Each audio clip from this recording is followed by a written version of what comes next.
Hi. Hey, how's it going? Going good. All right, how's it going, everybody? Welcome to the Gamers Got a Game G3, the podcast. I don't know if that's the greatest way to say that, but that's The the way book, we're the doing movie, it. Yes, the movie. We should actually have a movie on us. someday. Do you think anybody would watch? I would. Only if Brad Pitt plays me. Who would want to play a one-eyed heavy dude? Dave Bautista? There you go. Edward Norton? No, Yeah, he'd be difficult on set. So, no, but we got some sad news to kick this off. Something that Charlie actually just told me about a little bit ago. Yep, this is breaking news, believe it or not. Where's my thing here? Jimmy Buffett passed away this morning at 76. 76 years old, no more cheeseburgers in paradise. Or I should say maybe he's enjoying lots of cheeseburgers in paradise. Listen, he's found his lost shaker of salt in the sky now. So, good. Yeah, just can't deny the cultural impact he's had, through his music. I never listened to much outside of, again, like those two songs, but yeah, 76. It feels, I know it's not like super young, but it still feels like people are still kind of kicking at 76. Yeah, usually. I mean, it seems like we've been losing a lot of celebrities like in their 50s and 60s lately. Yeah, and then sometimes in the 70s, except Bob Barker, who passed away in 99. He got as close as he could without going over. Exactly. But yeah, just prayers to his family during this time as they process the loss. But yeah, just figure it's worth mentioning, like, this just happened, and we just wanted to acknowledge Jimmy Buffett. Yep, rest in peace to a legend. And as I usually say, when somebody passes away, controller's up for you. So, yeah, there was he just passed away. I know that Bob Barker recently passed away, so yeah. Controller's up for Bob as well. I don't know about you, my whenever I was sick as a kid, my when I had to stay home from school, my afternoons were pretty much spent on the couch with chicken noodle soup and Sprite and orange juice and Bob Barker. Mine has come more recently.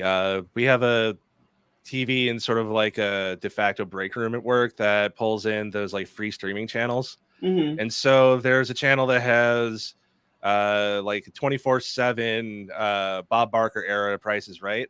Mm-hmm. And so just on break, I'll just pop that on, have my dinner. Oh, okay. Yeah. So, and this is, I mean, with Jimmy Buffett, I mean, he was parodied on South Park a couple of times, if I remember correctly. So yeah, I mean, he didn't work a whole lot with the gaming industry, but very cultural impactive man. Yeah, it's heavy cultural impact. Like once you get reference on The Simpsons, you basically made it. Yeah. Very, very true on that one. Speaking of death, yep. Arlene Sorkin also died earlier this week at 67. Yep, I didn't have a thing for Jimmy, but I do have this for Arlene Sorkin. She was the original voice of Harley Quinn, and she was actually the inspiration for Harley Quinn. I didn't know she was the inspiration.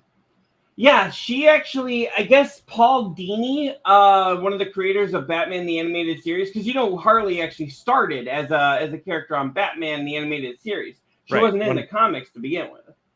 She's now a rare occurrence to have a comic book creator. No, let me try that again.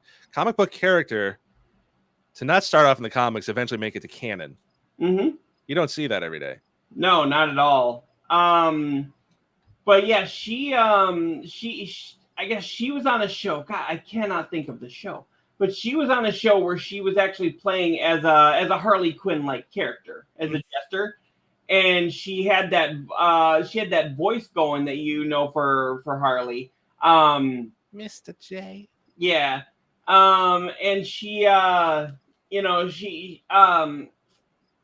she was kind of goofing around, and that was actually what kind of inspired Paul Dini and the other creators to create the character of Harley Quinn, and then they went to her saying she was the inspiration for it, and they really wanted her to provide the voice for the character using that voice that she did when she was acting as the clown, and she agreed to it, which was kind of odd because I mean she was more of a stage actor. She hadn't really done a whole lot of voice acting before. Yeah.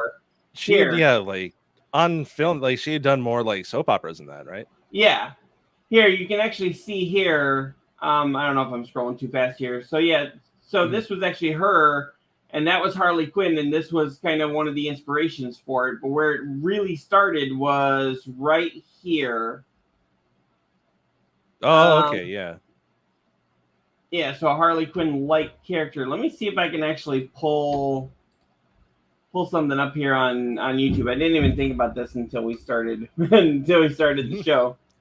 We're prepared. Arlene Sorkin. Oh yeah, so she was in Days of Our Lives.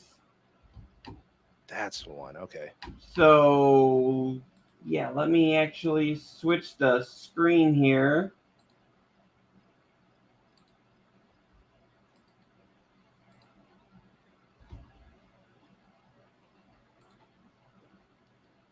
Of course, it's gonna StreamYard, which we're actually using right now.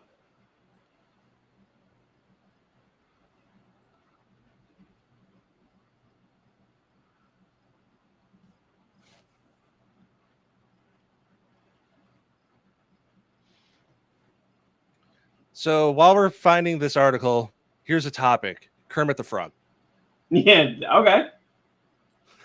Discuss.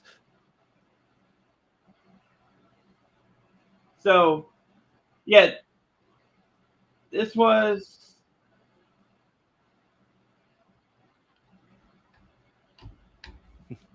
Yep. So there she was there. That was actually in 1980s, and that was the inspiration for the character. Okay. And as you can hear the voice in this, she really didn't pitch her voice too high for Harley, but just a little bit. Is video playing? Okay. Oh, I just shut the video off. Oh, that's fine. So imagine if you will. Yeah. So I mean, it's amazing how she became such a cultural icon. Like a role that she played back in the 80s, which was actually just something she was doing for something really dramatic and aimed at adults, became what it is now. Yeah. With Margot Robbie taking on the role. Now a lot of people. And that's just on camera. Yeah.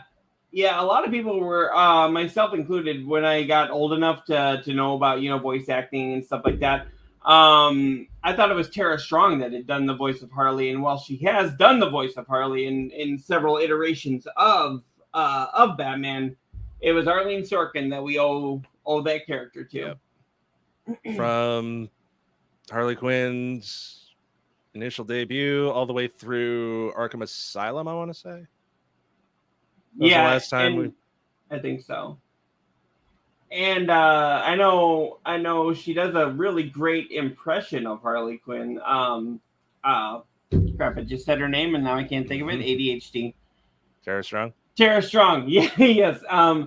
Yeah, she does a really great impression of Arlene Sorkin doing Harley. So I mean, great second choice, but we gotta pay respects to the original. Yep. And again, we're doing this 3 times today. Controllers up for Arlene. Respect. All right. So, have you ever noticed how we always lead the show off with death? It seems like some icon in the industry is dying every week. It's not fun. I don't like doing it.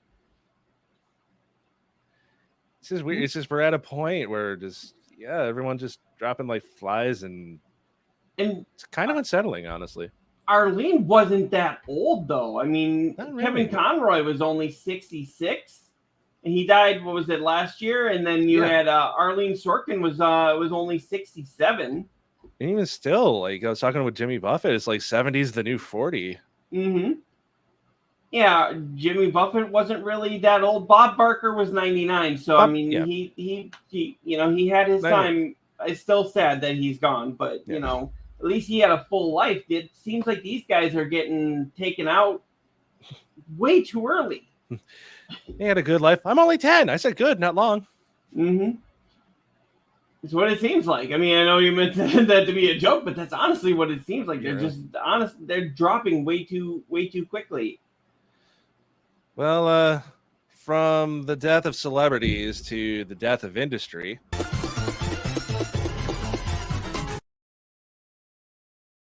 Segue. Isn't that how you spell segue? That is actually the proper way of spelling segue. If you do it Segway, that's like the motor scooter that we have. But segue, if you're going like from one topic to another, it is SEGUE.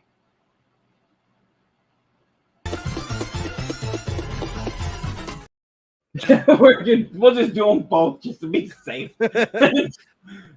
Just in case there's any English teachers watching us right interchangeably. Now. Let's piss off the grammar Nazis.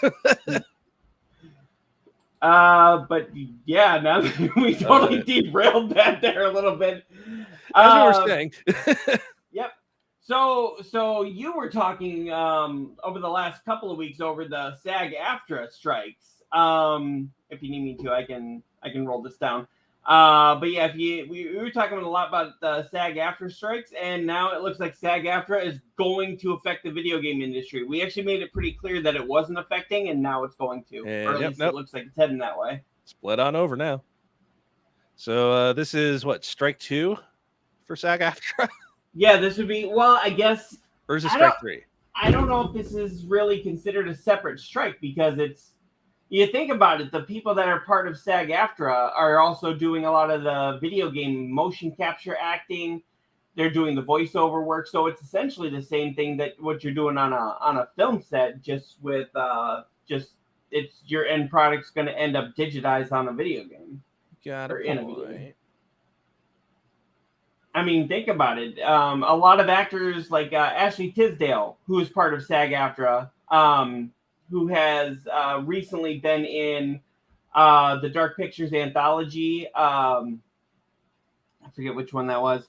But yeah, she was part of the Dark Pictures anthology series. And she said that it was actually a very different kind of acting experience, which she really was excited to do, but it was still an acting experience. Yeah, I would agree to that. So I don't know if we can really say that this is a second strike, or if we could say that this is part of the first strike, because it's a strike against a second industry, I suppose. Yeah, Yuri Lowenthal, who does the voice and motion capture for Spider-Man, actually kind of predicted this.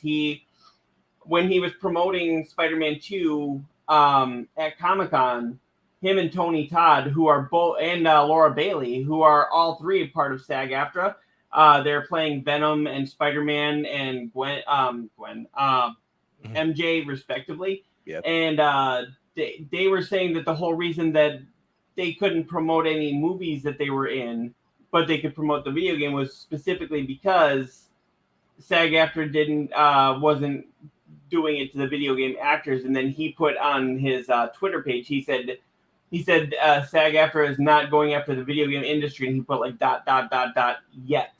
So I wonder if it was in the works at that point, because there's been all kinds of talk about how the gaming industry needs to unionize a lot more and needs to pay their actors a lot more and work it into these $1 billion budgets. Mm-hmm. Still blows my mind. Yeah. Yeah, very much so. But yeah, so I'll start it here for anybody tuning in here.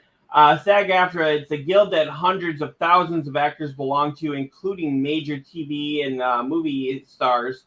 They're actually preparing to potentially a potential video game strike. Now, earlier this year, with the Writers Guild of America went on strike after being unable to negotiate terms for better paying conditions with studios. The writers have been on strike ever since May, and as of right now, it looks totally unclear as to when the strike may be resolved. Now, in July, SAG-AFTRA authorized a strike against major Hollywood studios, putting a stop to massive film and TV productions such as Deadpool 3. I don't know if Deadpool 3 is going to reach its is going to hit its intended release date now, because it was literally about a week away from being done with filming. Yeah, they got this close to the finish line, and then it's like, nope, ran out of gas. Now you have to turn around. Yeah, and I don't know if Ryan Reynolds is actually part of SAG-AFTRA, but he very much stood behind the people that are, and the writers' strike too. Because I mean, he, on the set of the first Deadpool movie, he actually paid the writers out of his own pocket to be there on set every day. What a guy! Yeah. Because the writers actually for Fox, and that was Fox fucking them over.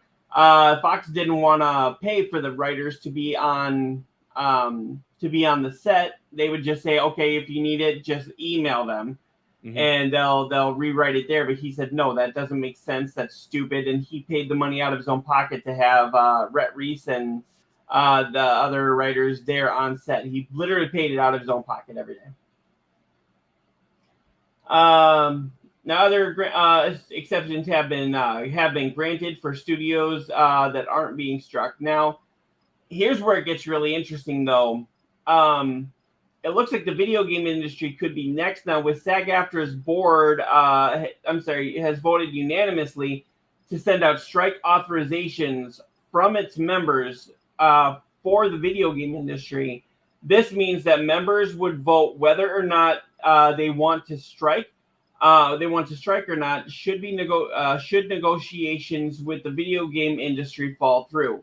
Now, notable companies that would be struck would be Insomniac Games, who is actually working on the Spider-Man 2 game, which we were just mentioning earlier. Warner Brothers, which does the Arkham series, and the Harry Potter Hogwarts series. Disney, Activision, which would affect Call of Duty. EA. Epic Games, which would affect Fortnite, something massive. Take-Two Interactive, which you've got Grand Theft Auto and Red Dead Redemption, which we'll be talking about later.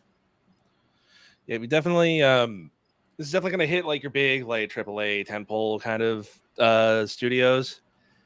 But if the Hollywood strikes bear any kind of indication, this might give way. Granted, like the indie scene in gaming has been like, it's always been there. It hasn't necessarily been like super low key, but it can kind of open it back up to almost kind of like a Wild West kind of a thing, where it's like, all right, we just need something on our platforms. Okay, these indie creators that have all these wild ideas, it can almost go back to like NES, SNES days, where you're getting promotion for all these like wild and crazy things, right? While AAA studios figure their shit out. Yeah. So, I mean, it's not like we'd be hungry for games. I mean, there's ones that are in development that, the motion capture, all that already is done for. But yeah, really what they're going for here is they're seeking better wages, protections against AI, and better working conditions, such as vocal stress protections for those in the gaming industry. Negotiations for the aforementioned companies will start on September 26th. So the chance it actually does give the gaming industry a chance to try and avoid it. Yeah. So yeah, it's ask any voice actor, especially before, because I think video games more or less are non-union, unless I'm mistaken. Many of them are starting to unionize. I kind of talked about that when I had this as a radio show. Some of them are starting to unionize. Others are still putting up a fuss for it. Okay. I believe Activision was trying to unionize, but they actually got their QA testers to unionize. I'm didn't hear much about the actors though. Yeah. I remember back in, I want to say it was 2008. The guy that does the voice of Nico Bellic in Grand Theft Auto 4, he was upset because he did all this work for Grand Theft Auto 4, putting together this character, really helping bring Nico to life. And then he only got paid a flat rate for all of his work. And then they were using his, it wasn't his likeness because Nico was, based on, the design was actually based on Eastern European characters. Yeah. And it was an Eastern European person that did it, but it wasn't really based on his likeness, but it was his voice and his work that they were using to promote it. And then the game, which to the time was shattering industry expectations, was really going and just selling like Grand Theft Auto typically does. Right. And then he wasn't seeing a dime of it. And then the guy Laszlo, the guy that actually is, his real name is Laszlo, or that's his stage name, but I mean, he's Laszlo in real life, and he's actually Laszlo in the game too. He was saying that Grand Theft Auto, or that Rockstar, was working with that actor to try and come up with a peaceful solution, but it turned out that was just words. Rockstar told him to say that, saying that they were doing it, but then it turned out they weren't even as slightly in contact with him. Trying something. My camera keeps going out of focus. Oh, okay. But yeah, speaking of the SAG-AFTRA unions here, so SAG-AFTRA, AMC Networks have actually struck a deal with SAG-AFTRA so that the Walking Dead spinoffs can resume production. So, Walking Dead fans, you'll have something to watch this fall. My question with that is, okay, if they're, even though they're working out that deal for SAG-AFTRA, are they working out a deal for the writers? Because they can't really start up without the writers. Oh, good point. Just because the actors have permission to go doesn't mean that the writers are going to write anything for it.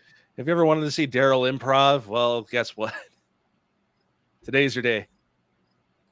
Daryl and improvisational comedy is like, no, that's not what they want. Daryl, I need a location. Dentist office, okay. We're here, And I need an occupation. I heard receptionist. Yes. I heard receptionist. So, yep, this is actually being reported by the Nerdist. So that's pretty cool that I don't get how these smaller companies, I guess the AMC is kind of a bigger television production, but how is it these smaller TV production companies can meet SAG-AFTRA's demands, but like Disney and Warner Brothers can't?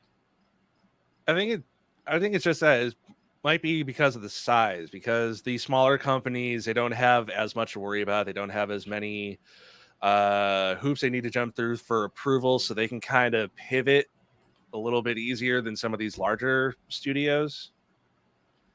And for example, like Disney can't really turn on a dime because they need to go through like 99 freaking hoops to jump through. Whereas like these smaller studios where it's like, oh, okay, we can kind of work with that. We don't have as much money to give, but we can work with you a little bit easier. It's a little bit easier to digest. Maybe, but it just seems like, you think that the company with more money could afford to give more money to the people producing the content. You would think. It's like, here, you want to do it? We're going to pay everybody but the people actually doing the work. Sounds like my job. To be honest. How can you afford your third solid gold swimming pool? Stupid evolved prick! What do you even do? I love these things that you put in there like that. But yeah, so, and speaking of Disney here, we're going to kind of, you want to put up that little thing, the segue? You mean this one?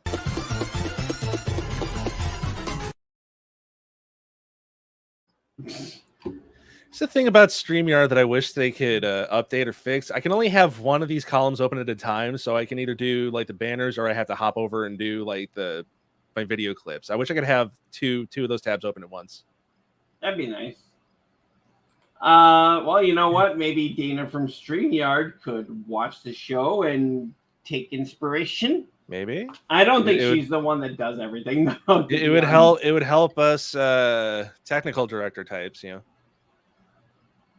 Yeah, very much so. All right, give me just a second here. I will pull this back up because we are that professional. So, complete segue here. Gwyneth Paltrow. If you ever noticed, she hasn't been in a lot of the MCU movies in quite a while. She was a pretty.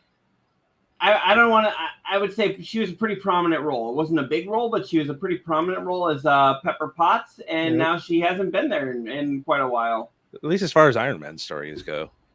Well, with Iron Man, kind of, spoiler alert, with Iron Man kind of kicking the bucket there at the end of Endgame. But then again, in these comic book movies, they can bring them back, no problem.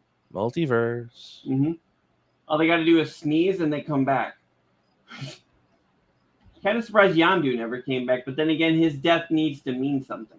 Yeah. I think Guardians did it right, yeah.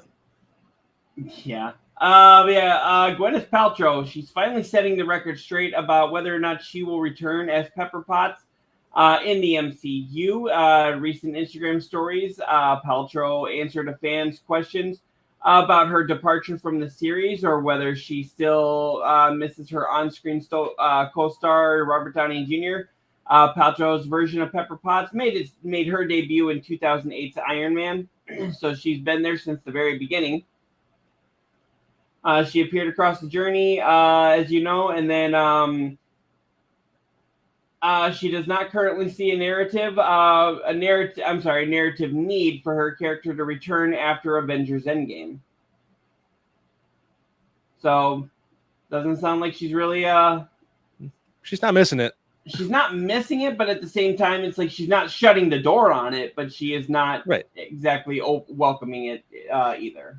She's letting it be, I guess, more organic. Which, again, like I don't know if Disney really wanted to do like a Pepper Potts kind of, well, I guess they would do a mini series at this point. But yeah, anything can happen. They can even throw her in a what if. Like, what if Gwyneth Paltrow was Iron Man in 2099? That'd be cool. Yeah, she actually put on here. It did. We just stopped doing it because Iron Man died. And why do you need Pepper Potts without Iron Man? I don't know. Call Marvel and yell at them, not me. I'm just sitting here. Listen, I'm not a super genius secretary married to genius billionaire playboy philanthropist. I just play one on movies. Mm-hmm. Yep. So I mean, it would really be nice to have her back, but at the same time, do you think her arc should end with Iron Man's demise?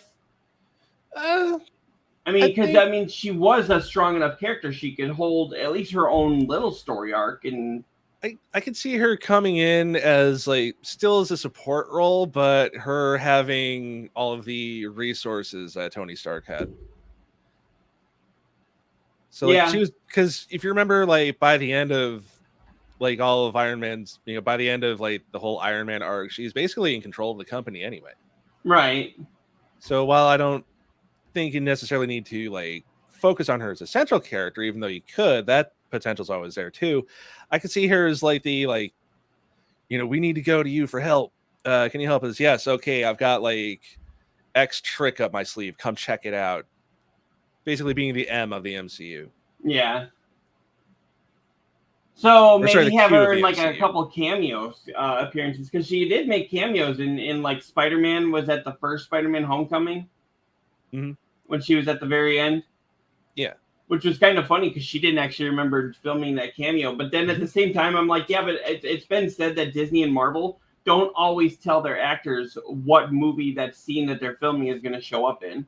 Right. Plus,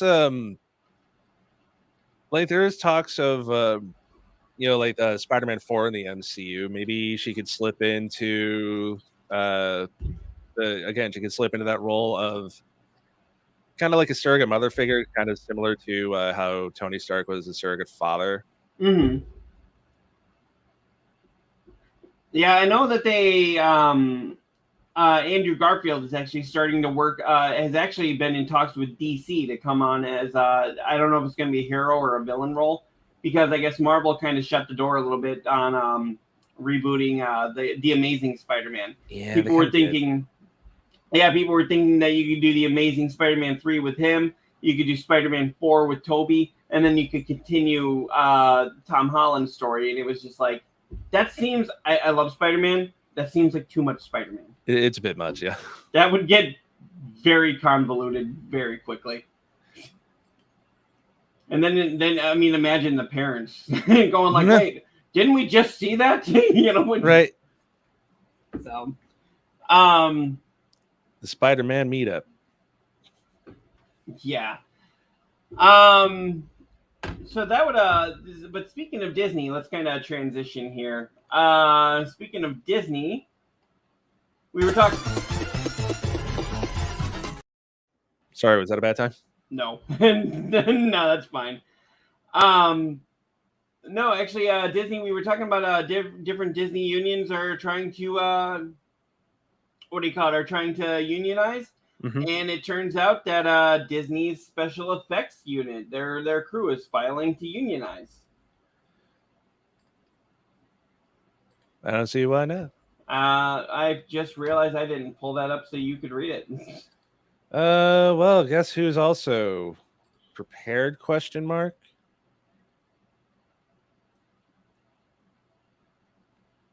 Yep. Whoever pulls it up first wins. Wins bragging rights. Oh, you got it. All right. There we go. So, yep, and of course, what I'm pulling this from is with Rolling Stone, and Rolling Stone's cheap, so they want you to subscribe to read the whole thing. But basically, Walt Disney Pictures visual effects crew are one step closer to becoming unionized. Disney crews filed with the National Labor Relations Board on Monday for a vote to unionize, marking the second visual effects team after Marvel Studios to take strides for union representation with the Internal Alliance of Theatrical Stage Employee, which is the IATSE. I'd see. So if this goes through, will this lead to better quality in Disney movies? One can hope. Well, I would say one can hope. That's the thing with like some of those, some of the Marvel movies, at least some of the newer ones. It doesn't seem like they're trying so much to be spectacular with their special effects. Have you ever seen like some of the newer ones? It seems like they're Shang-Chi was really good, but a lot of them are just like, okay, you slapped that visual effect together and said go. Yep, it almost looked like I was watching a PS4 cutscene. Mm-hmm. Okay, like honestly, I will never trash this movie. But like Black Panther, the first Black Panther, with Chadwick Boseman, they had amazing special effects up until that final fight. That final fight where they go down into that little cave area, and and they've got like the trains. It was like that. You could obviously tell that was not a real train. Right. Yeah. And like, yeah, I mean, normally like for like games, I would say, graphics aren't the most important thing, but you're going to a movie. You're here to see a spectacle. You're here for storytelling. Those things kind of need to take priority. Well, if it's going to be cheesy graphics, make it cheesy graphics the whole way through. If it's going to be good graphics, make it good graphics the whole way through. Don't throw it where my brain gets disjointed more than it already is. Yeah, the consistency. Like if you're going to go like cheesy bad graphics, I just lean into it. Exactly. And just make like, I don't know, just, see if you've ever seen like this like D grade kind of like horror comedies where it's all practical effects and you can tell like the llama's hoof is like a paper mache thing. Yeah. Lean into that Be bold, be daring, lean into that. Mm-hmm. It's if you're gonna have a pile of crap, at least have the decency to stand by your pile. Be proud of your pile. As your pile is proud of you. All right, now piles. Are we going for the segue thing again? Sure. Kind of sticking with the movies here, but yep, go ahead.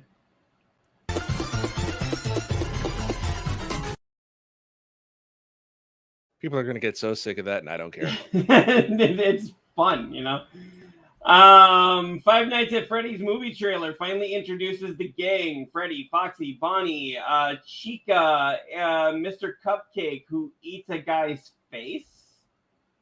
All right, I never followed FNAF all the way through. That one's new to me. No, I haven't really played a lot of Five Nights at Freddy's. I've seen it, but I haven't really played a whole lot of it. What I think is really interesting with this, though, okay, couple of things. So you've got the movie coming out. The game was actually a T-rated game. The movie almost looks like it's going for an R rating. Yeah, and usually the movie studios want the PG-13 rating, especially when it's a T-rated franchise, typically. So are they going R for R's sake, or are they really going to play up some of the lore, which is actually pretty gruesome? That's what I'm wondering. Are we going for the R rating? Are we going for the PG-13? I'll play the trailer here so you can see it. And on top of that, though, did you see on Hulu there is a movie very much based off of Five Nights at Freddy's? They can say it's not all they want, but yes, it is. Is it the one with Nicolas Cage? Yes, it is called Willy's Wonderland. Yeah. And I saw that, and it is fucking awesome. I need to see that myself. Like, I just gotta. Yeah. So I mean, it's basically like a very identical premise to Five Nights at Freddy's with just a few things here and there to make it legally distinct. Yes. So, but here I will actually play this here. Five Nights at Freddy. Here's the trailer too.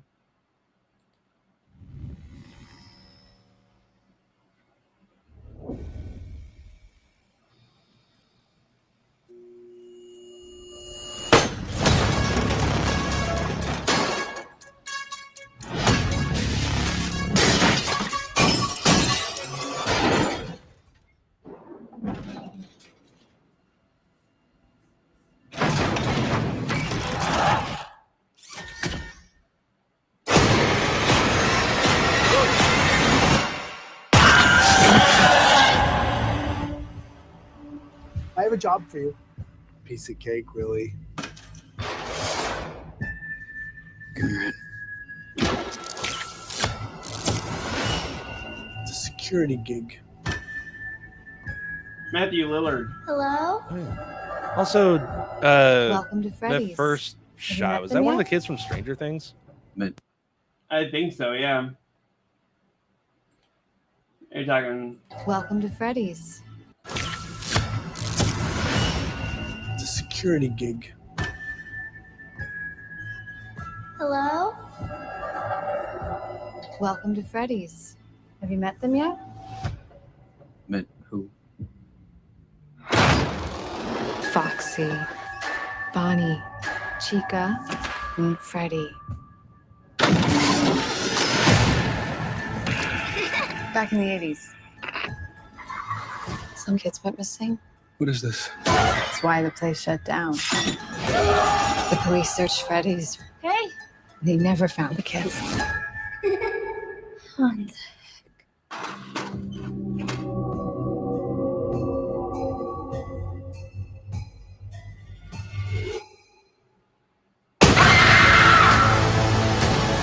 Ghost children possessing giant robots.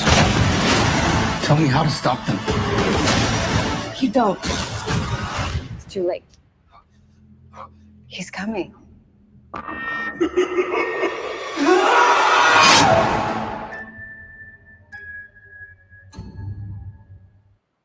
Okay, the thing I never understood about Five Nights at Freddy's in general, this might just poke a giant hole in everything.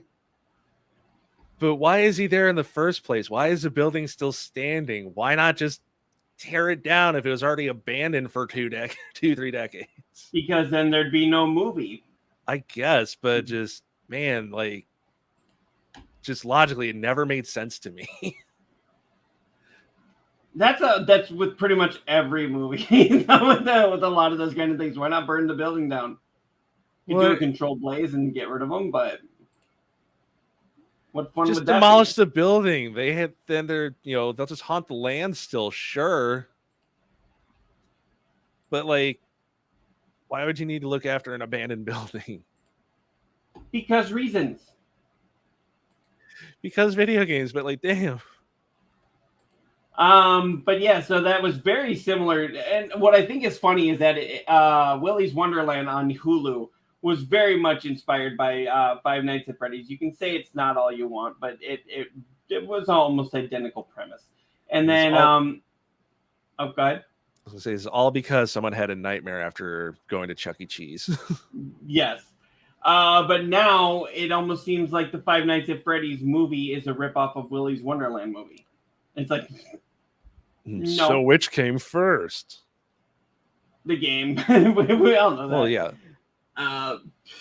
Yeah. Which came first? Yeah. Well, I had the manuscript sitting on my shelf since 1978. Well, we put it out first. Now, Five Nights at Freddy's will debut in theaters and on the Peacock streaming service on October 27th. Because we need another release in October. God dang it. October, there's too much stuff in October, you know. Mm-hmm. How many things are coming out in October? 50 times? More. 100 times? More. 200 times? More. 500 times? Probably. I love it. Yeah, so I mean, I know we're kind of getting off topic here, but yeah, they just announced that the new Hellboy game that I know you were talking about last week that you were super excited for, that is officially coming out. And when is it? In October. It seems like if it's going to come out in 2023, you just find out it's in October sometime. October, we are spoiled for choice. Mm-hmm.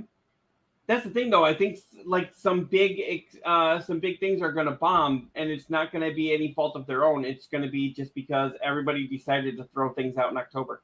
Yep, it's a Royal Rumble of releases, and we'll see who reigns supreme. Because not every property is going to get a fair shake the way this is going. No. And I know some other games like the Alan Wake 2 moved their game release up or back a week. And then I think Assassin's Creed moved theirs up a couple of weeks. And then Spider-Man got to keep. But I'm like, you know what? But just because you space it out in the 1 month doesn't mean it's still not going to screw it up. You know? It's like trying to beat the traffic, but you know, you're only going out 2 minutes before everyone else does. Mm-hmm. So it's like what all is coming out? You've got Super Mario. You've got Mario Wonder. Yeah, Mario Wonder. You've got Hellboy coming out. You've got Alan Wake 2 coming out. You've got Assassin's Creed Mirage coming out. You've got I said Assassin's Creed. You've got Red Dead Redemption Remastered coming out, which is kind of ironic because Red Dead Redemption, the first one, and the first Alan Wake actually went head to head when they first came out. They're just holding up tradition. Yeah. And they got Spider-Man 2 coming out. And I think they've got other things coming out too. And now they've got this movie coming out. You've got the Saw movie coming out. If you've got kids, you got Paw Patrol coming out. You know. It's there is so much. There is this thing as too much. Yeah. Now, kind of segueing here. Speaking, we were talking about Xbox earlier. Xbox fans. Now, we were talking about this last week during the show. Mm-hmm. Xbox now has this new strike demand. Really, ping you, kind of give you a warning. if you are considered a toxic player. Even using a simple abbreviation Yeah. apparently can tip this off. Yeah. Now look at this. This fan sparks a huge debate after receiving his first strike for bad language. And they said this account violated the standards. Now, he really, look at this. He just put the term. Said there's actually a lot of debate here, and I'm kind of reading here from Pure Xbox. In the Xbox Series X Reddit community, over the past few days, sparked by one Xbox user revealing that they'd received a strike for using the term WTF in a discussion about the game. I mean, how many times in this podcast, this episode of the podcast alone, have we said what the fuck, or have we sworn? Well, considering that my name this week is Damn That Money, I would say right off the bat. Yeah. So this is horse shit. I mean, oh, now I'm going to get struck by Xbox. It's, you know, this is, I can see if you're being a toxic player, if you're actually messing with the community, if you're actually, you know, being a dick. I can very kind of see that. But he literally is in a discussion about the game. Kind of like how you and I are in a discussion about this article. And he says WTF. And this is the same problem that we've seen with YouTube, with, you know, social media, is it's all being run by this algorithm that's just programmed to look for certain words and phrases, and it can't tell the difference. I mean, how many times do you and I joke around, or have you and I joked around while playing a game with friends, with each other, with friends? And I mean, I sit there and I bash my friends all the time, but it's not being mean. It's just my friends and I being my friends. You know, that's half the fun. Exactly. I mean, think about it. What is DoorDash? You know those commercials where they're like, "Here, let me help you clean that up," and then they send like cleaning supplies to the person that they just beat. Yep. Through DoorDash. It's like, yeah, that's pretty funny, but that would not be allowed on Xbox now, it seems like. Right. I need to find this clip now of did you ever watch Letterkenny on Hulu? I have not seen it yet. Okay, well, for those who aren't aware, there's a character, Shorzy, who's a hockey player, and his whole thing is just ripping on basically anybody and everybody around him. And just that's where I got the phrase "give your balls a tug" from. And I feel like I make that a clip, because this is one of those things where it's like, give your balls a tug. Mm-hmm. That's on my to-do list now. You must find this. Oh, I'm working on it. Are you are you on YouTube there? Working on it. Shorzy. But yeah, kind of going on here. Here's the explanation on what's happened before they received the strike. He said, I clicked on a post for a game, and there was an active discussion going on in the comments. Didn't know that was even possible. He said, I said, WTF going on here? Because they were talking about hackers and doxing each other. And I was suspended for a couple of hours. Also, didn't know discussion messages could be reported, but makes sense. Now the post racked up over 1,000 racked up almost 1,000 comments at the time of the writing of this article, with many suggesting that the strike is harsh, albeit pointing out the best thing to not get involved in discussions like this in the first place. Now, ultimately, Microsoft says that its content moderation efforts are quote, are not changing as a result of the new strike system, but instead players are now getting clarity into how their behavior impacts their experience. There's also still the possibility of appealing these strikes, but only if they're eligible for case review. Now, Xbox boss Phil Spencer recently commented on concerns about the new strike system, telling IGN's Ryan McCaffrey that the Xbox's community feedback is helpful, and he's sure the team will want to continue to tune the system. Yeah, again, just it's it's just an AI. It's an algorithm. It doesn't know subtext. It has no nuance. It's just gonna sledgehammer anyone who says anything offensive. Oh my God, he said fuck. Oh God. That's the thing. That's like American censorship in general. I don't understand it, to be honest. American censorship, it's like, you think about it, why is it that we can have all kinds of graphic violence on television all night, every night, but then the minute a female shows her boobs, suddenly that's too far? Like, isn't the boobs actually kind of natural? Nipples are forbidden. Exactly. And it's like, a guy can be on TV without a shirt on. Why not a girl? Double standards. Yeah. Yeah, and the minute somebody says fuck or shit, suddenly it's like, oh God, the world is ending. I think South Park addressed this one. Remember that episode where they said shit like 162 times? Yeah, the episode was called It Hits the Fan. Yep. That was a great episode. I love how they said it so much, even they admitted that it was getting old.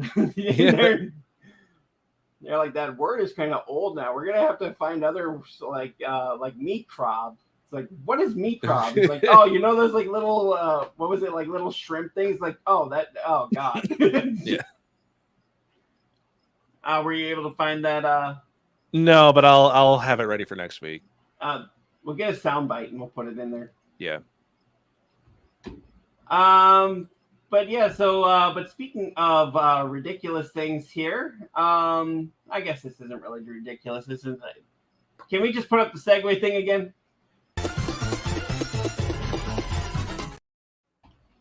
Yeah, because I have no idea how to segue into this next one here. I had a great idea last night, but I was also half asleep when I thought of it.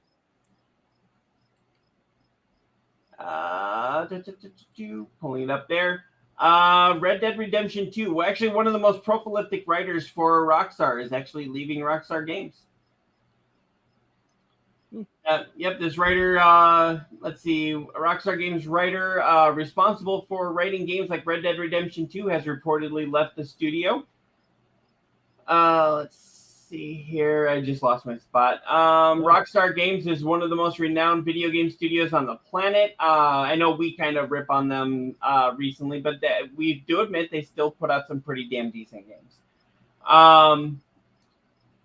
Very few studios have the ability to make games on the level that Rockstar Games due to being able to afford the same amount of time, money, and resources. However, some fans have been critical, like us, over the last decade after the GTA Online, as the output of games has slowed down significantly, and there's been a stronger focus supporting the aforementioned live service games.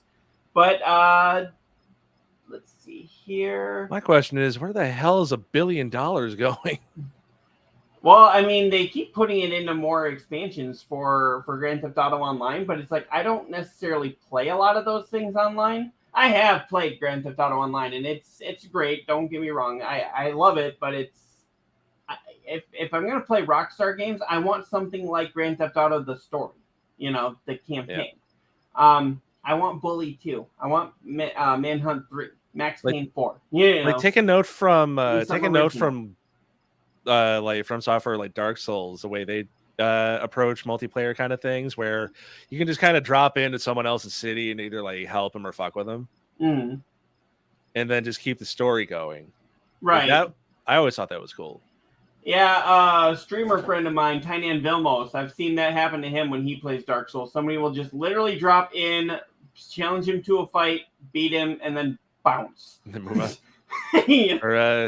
Or like I think when Game Grumps were going through Dark Souls 3, and they were getting to the final boss, and then there was this one guy called Sneezy Anus or something like that. Just come in, like, mess with him, and then like towards the end help him beat the final boss. Yeah, that actually sounds pretty awesome. But they were cheering the name of Sneezy Anus. Yay, Steve Yanin. But yeah, Rockstar's vice president of writing, Michael Unsworth, appears to have left the company, as his LinkedIn account shows that his tenure as VP writing ended this year. Now, the writer's work actually included such Rockstar games as Red Dead Redemption 2, Red Dead Redemption 1, Grand Theft Auto 5, Max Payne 3, LA Noire, and Grand Theft Auto 4. It's quite impressive. Mm-hmm. Yep, and then there's a big Twitter user that actually he used to be on YouTube. I haven't seen so many of his videos recently, but Swegta was actually reporting saying that he left the company after the vice president Michael Unsworth has left the company after 16 years. That's the thing, though. Like they were saying, Rockstar used to be all about, consistently putting out amazing games. And they were supposed to give us a substantial DLC for Grand Theft Auto 5 that never came. Yeah. And then they announced a game called Agent that, that was back in what was that, 2006 when they first announced that? That still has not come out. It sounds like they were talking out of their ass when they were at a press conference or something. Yeah. And that might be why a lot of them don't even do press conferences anymore. A lot of with Rockstar, they just announce it at their own time now. They don't tailor it to any conference when's the last time you saw them show up at E3? When was the last time E3 was relevant? Also, this burger ad's making me hungry. Oh, sorry. Yeah, that's Rallies. That's actually a place. Rallies is a place down here, actually. Really? Yeah. How is it? It used to be in Rockford. It's really good. They have fries that are orgasmic, I swear to God. Really? Wow. Yeah. I mean, we got a Freddy's up here recently. Yeah. Rallies used to be in the Rockford, Illinois area. Apparently, before my wife and I ever met each other. Apparently, when her dad was still alive. Mm-hmm. So it's Checkers and Rallies. And Checkers and Rallies, there used to be a Checkers and a Rallies in Rockford. They closed them both down in the mid-90s, I want to say. Oh, that's why I don't remember. Okay. I was with a wee babe. Now, speaking of Red Dead Redemption here, Red Dead Redemption 3 has seemingly been confirmed by Rockstar's parent company, Take-Two. Awesome. So I wonder how long it's going to be before we see that. Probably at least another decade. Yeah, it'll come soon. How soon? Soon. The loosest definition of soon. That's the way Rockstar works with a lot of their games. It'll come soon. Coming when your grandchildren are old enough to play. Yeah. But yeah, they don't. I'm kind of wondering if they're going to go with a whole new protagonist. They have to because they tend to kill off their protagonist. It seems like. But yeah, I don't know if it's going to be following the same gang. I honestly think maybe it'd be kind of cool to follow a different gang, maybe a rival gang. Yeah, kind of like the Mayans. The Mayans, exactly. Yeah. That actually was a great way to do a spinoff. You take a few characters that you saw in a couple episodes and then wait a second, they've got their own thing going on. Let's explore that. Even further, in Southern California this time. Yeah. So I know that was just kind of a brief story there, but I got to ask you, have you been playing the new Starfield game? No. I mean, the most I know about Starfield is our lovely background right now. Yeah. I know a lot of people that are really excited for this. I don't get into a whole lot of RPGs. I do some, like some of the Assassin's Creed games, but I don't get into a whole lot of them. I'll probably play this at some point. I just don't have the time anymore. Yeah, I don't either. I can play the stealth games, the action games, some things like that. I don't have hours and hours and hours and hours and hours and hours and hours. Right. I don't have the time anymore to spend hundreds of hours in a semi-empty world, which is why I'm looking forward to Mario Wonder more than anything else this year. Also kind of why I'm looking forward to Spider-Man more than anything else, because it's the map's going to be huge, but I know it's like the original, it's got RPG elements, but it's not a full-blown RPG. You can eventually see the end within about probably playing it for a week, like a couple weeks. Yeah, it's not some random villager. Hey, go steal my beer back, please. Yeah. But yeah, so there was actually a fan who got banned from subreddit for narking on a leaker to the cops. So apparently somebody got a hold of some Starfield stuff. He was leaking it online, and this other guy went to the cops, and instead of saying "good job," the subreddit community banned him for it. Yeah. So you just don't rat.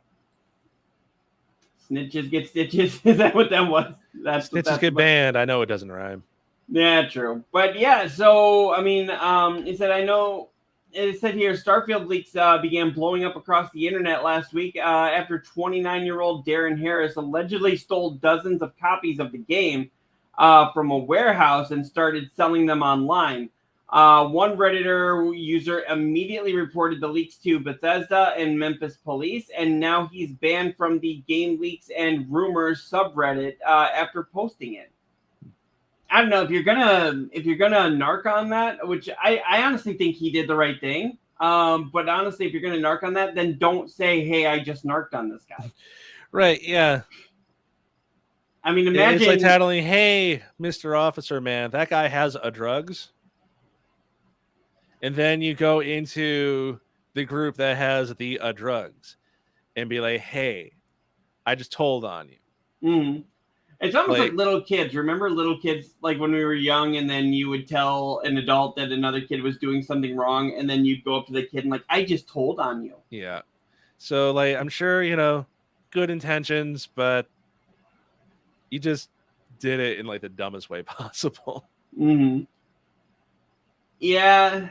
So I don't know if he really should have been banned from the group, but then again, that's not necessarily Bethesda's issue. That's more of whoever is running that group. Well, Reddit itself is already kind of like a hive of scum and villainy, so yeah, you don't go back and there's like, "Hey, I called the cops." Yeah, that's just kind of silly. But you want to know something else that's kind of silly here? It's something that I will not say that I have done, but would not be opposed to. People are actually using their sick days at work to stay home and play the new Starfield. And so much so that searches for sick day excuses have actually gone up on Google. All of this has happened before, and all of this will happen again. I was kind of joking with my boss because she knows that I really like Spider-Man, and that the Spider-Man 2018 and then Miles Morales. Those were probably some of my favorite games of the last generation. Actually, kind of even going into this generation with the remasters.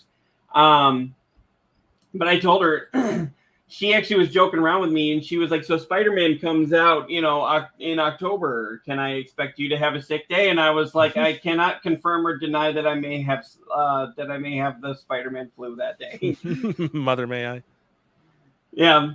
So yeah, I just can't believe that they you don't really need an excuse to call in sick. You just call in. I don't feel well. I have a migraine. I am nauseous, whatever, Say, "Hey, man, I haven't been able to get off the toilet for the last 20 minutes. Yeah.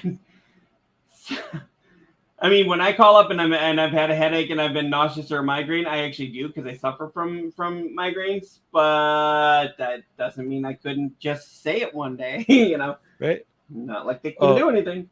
Oh, no. My brand. I can't come in today. Yeah. I actually am really interested to see how many different excuses people come up with for that.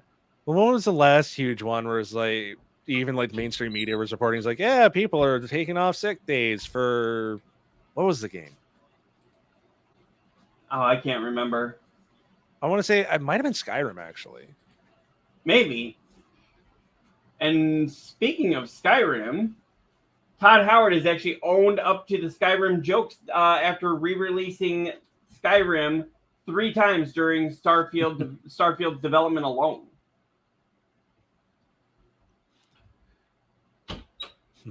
Now that's the thing, though, is that we'll give him more. I think with Skyrim, it's one of those where it was so ambitious that maybe they couldn't do everything they originally had planned. When the game first came out, way back when. Yep. And now as the technology is progressing, you can get more and more into what you wanted it to be. That's great and all, but at some point, stop releasing the same game. It's like, listen, year after year, we got it. Mm-hmm. And there's, marginal differences between each one. It's like no thanks. We already have one. Yeah. Sorry, this one is 1080p 30 frames. The 60 frame, or at least this is my view on it. It's like between 30 and 60 frames, there's not enough difference for me to care. But it's like, yeah, okay. There's an extra, I don't know, item, whatever. Yeah, give me stop me, please. Give me like story altering missions, or maybe like some missions that make me rethink what I initially played. If you're gonna re-release it, just give me some new content with it. Exactly. But the thing is, and I've been saying this for a while, a lot of people rip on Bethesda for re-releasing Skyrim all the time. And then Grand Theft Auto releases, but Rockstar releases Grand Theft Auto 5. What, they've done it 3 times now? You had the initial launch, and then you had the re-release on PS4, because it initially came out on PS3. Then you had PS4, and it came out shortly after that. And then they re-released it with updated graphics for PS5. With virtually no difference whatsoever. Exactly. I don't remember there being any. I remember the controls were fine-tuned, and I remember like some of the audio had been updated, and just some graphics had just been cleaned up. But I mean, it wasn't even enough to really say anything was different. Right. Yeah, it's like, all right, just you're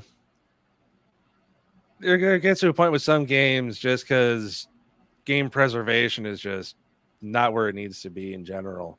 Where I can understand, give it a couple of generations, re-release it because, it's not available as like a virtual console thing. Mm-hmm. So I can understand that. But to be like, all right, here's this year's model. What's new about it? This one's has a new name to it. Mm-hmm. If you look really close, you can see his finger doesn't twitch anymore. Right. We fixed a bug. Yeah. So there was so that's going on, and then there was also what I was saying before was with Grand Theft Auto, they are only putting out Grand Theft Auto content. They're only putting out Grand Theft Auto 5 remasters. They're only putting out Grand Theft Auto Online stuff. And then they did Red Dead Redemption, but it seemed like they did Red Dead Redemption, somewhat took care of the online community, and then went back to more Grand Theft Auto stuff. And it was like, Rockstar used to have not a huge roster, but they used to at least care that they had different IPs out there. Yeah, I was gonna say they had more than one IP. At least Bethesda, while they're re-releasing Skyrim all the time, they're also giving us different games. I mean, they've got Arcane Studios, which I know Redfall didn't do very well, but you've at least got that coming out. They had Deathloop. They had other Elder Scrolls games coming out. They had this, that, and the other. They had Doom come out. They had so many things come out while they were re-releasing Skyrim. Right. Rockstar's just like, hey, here's Grand Theft Auto. Oh, we're going to give you Red Dead, but we're also going to give you Grand Theft Auto. But and then later we're going to give you, guess what? Here's Grand Theft Auto again. 50 times? More. 100 times? More. 200 times? More.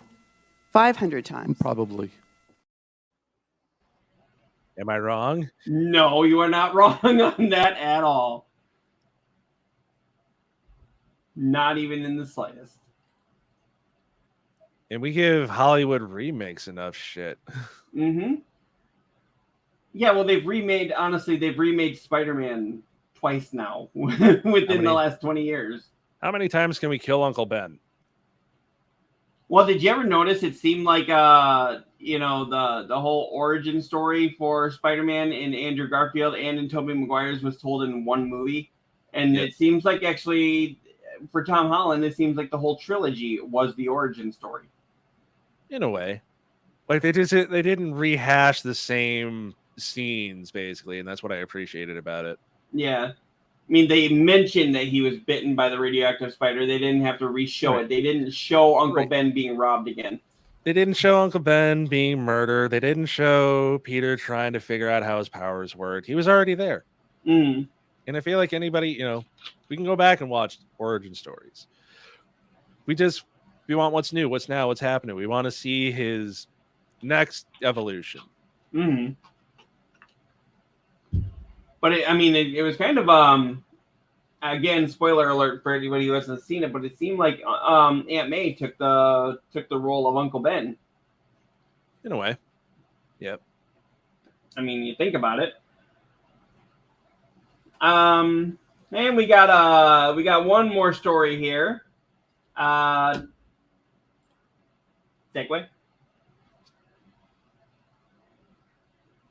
Stupid evolved. Whoops, wrong one.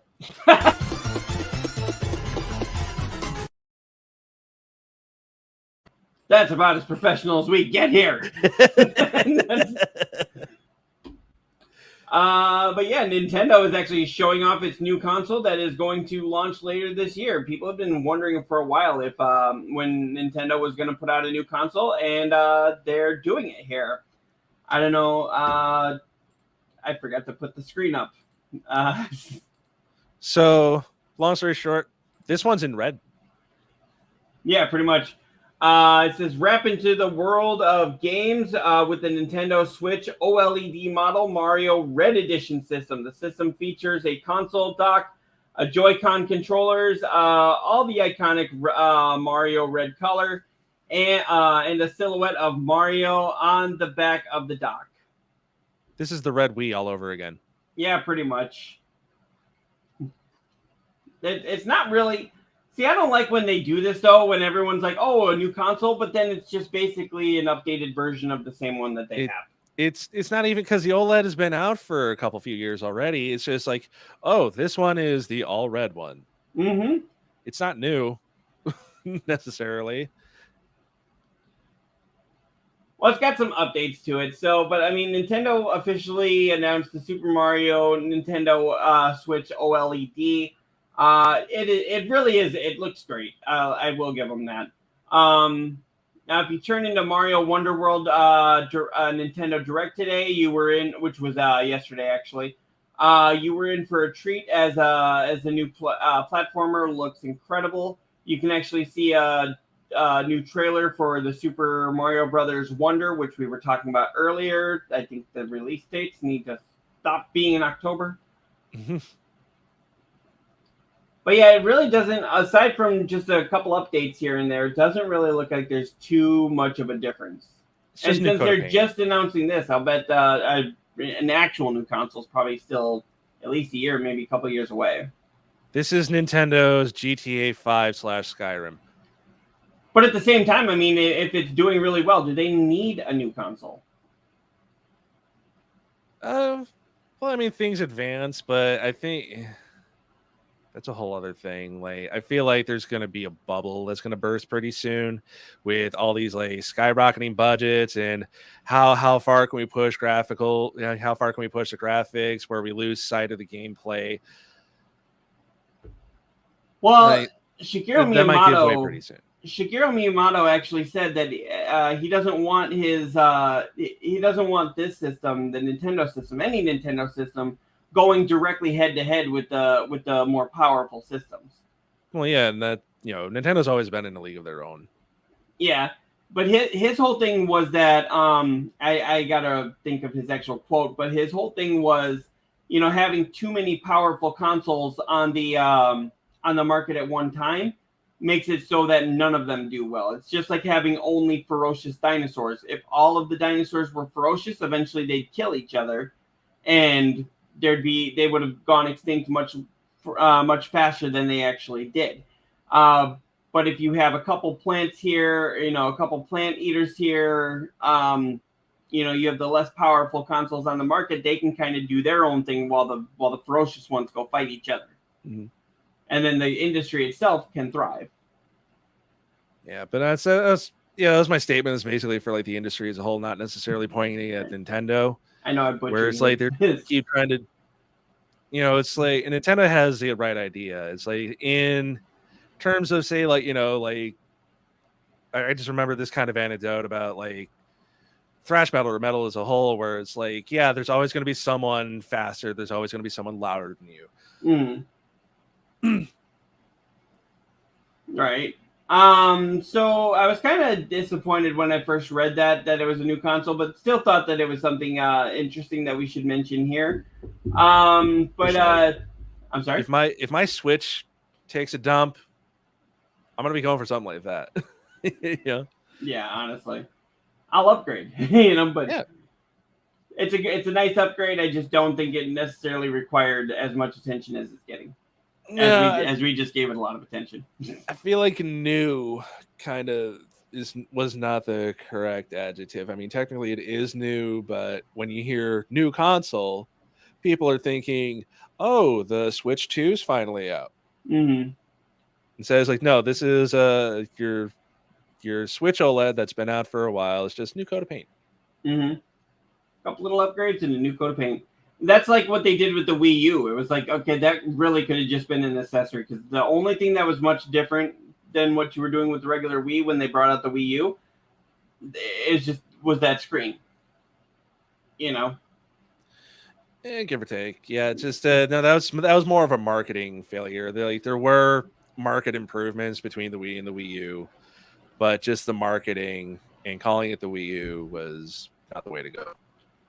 Oh, yeah, because they were like, how much fun can we have? That's why they called it the Wii. But it's like, now, how much fun can you have? The Wii U.